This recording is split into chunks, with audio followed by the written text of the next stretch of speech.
പാതഞ്ജല യോഗദർശനം സാധനാപാദം ശ്ലോകം 2 സമാധിഭാവനാർത്ഥഃ ക്ലേശതനുകരണാർത്ഥശ്ച.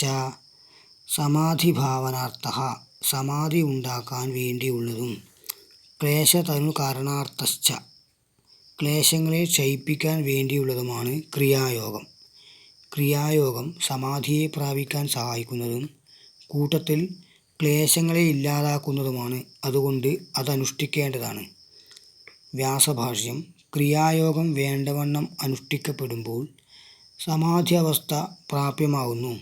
അതോടൊപ്പം തന്നെ ക്ലേശങ്ങളെല്ലാം പൂർണ്ണമായും ക്ഷയിച്ചു പോകുന്നു.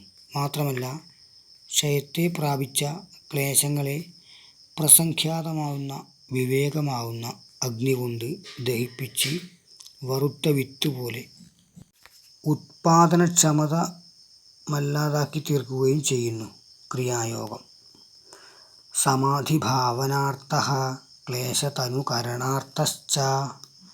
ഇങ്ങനെ ക്ലേശങ്ങൾ നശിച്ചു കഴിയുമ്പോൾ പിന്നെ അവയാൽ അബാധിതമായി സത്വപുരുഷ അന്യതാഖ്യാതിരൂപമായ സൂക്ഷ്മപ്രജ്ഞ സമാപ്ത അധികാരിയാക കാരണം ഗുണവിക്രിയ രഹിതമാകുന്നത് കാരണം പ്രതിപ്രസവം പ്രാപിക്കുന്നു, സ്വയം ലയിച്ചില്ലാതാകുന്നു.